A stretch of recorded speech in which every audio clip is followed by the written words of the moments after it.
Our long-standing policy of neutrality is not only something we must respect, it's also something which has earned us respect internationally. Ireland's multilateralism is grounded in our neutrality. It has underpinned our reputation as honest brokers, our effectiveness within the UN system, and our outstanding contribution in peace building. From the Irish Minister Frank Aiken, who first drove the Nuclear Non-Proliferation Treaty, to the anti-nuclear treaty signed by Minister Coveney this September. Permanent structured cooperation on security and defence with nations who are not neutral, nations with different mandates, interests and very different military histories, is not compatible with our neutrality. While there may well be scope within the EU treaties for such cooperation, those treaties are not our only frame of consideration. We must also consider the frame of our own state and our legislation, and of course the frame of the UN. It's very notable that while the specific needs of NATO members is given some discussion in the PESCO notification, there is no similar discussion of United Nations mandates or missions. The UN is, as far as I can see, mentioned only once.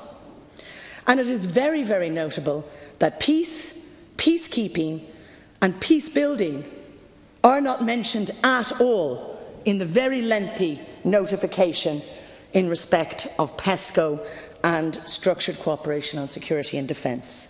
I think this must be of concern to a country which has prided its role in peace building and peacekeeping and always placed that at the centre of our defence policies. The answer to global challenges that we are facing today, Minister, is not another army, whatever may be posited by President Macron. Areas such as human trafficking and cybercrime, while important, are all areas where cooperation can be facilitated through our civilian policing systems. They are not a justification for PESCO and its attendant military commitments.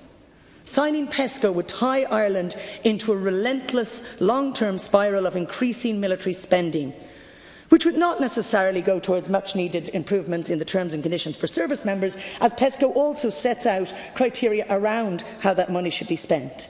Would the Minister agree that Ireland cannot be part, for example, of the proposed European Defence Fund, as multi-country procurement would mean we were accessories to the purchase of weapons which might be used outside a UN mandate? Irish companies who wish to compete for military contracts are of course free to do so under EU procurement law, regardless of whether Ireland signs up to PESCO or not. But it's crucial that our national defence policies in no way appear to be involved with or influenced by the commercial interests of private companies. Ireland's historic freedom from military industrial interests has, after all, contributed, along with our neutrality, to our very effective and necessary work in disarmament. I myself had the opportunity to be there in Croke Park, where the global ban on cluster munitions was negotiated. These are the medals of honour for Ireland and the things we must be proud of. Mine is not a romantic view, Minister. I am very aware of the realities of security and the realities of war and death which shadow any conversation about military cooperation. Under any talk of efficiencies, procurement and exercises, we are in the end talking about the circumstances under which Ireland might contribute directly or indirectly to the loss of life, and the bar must be high.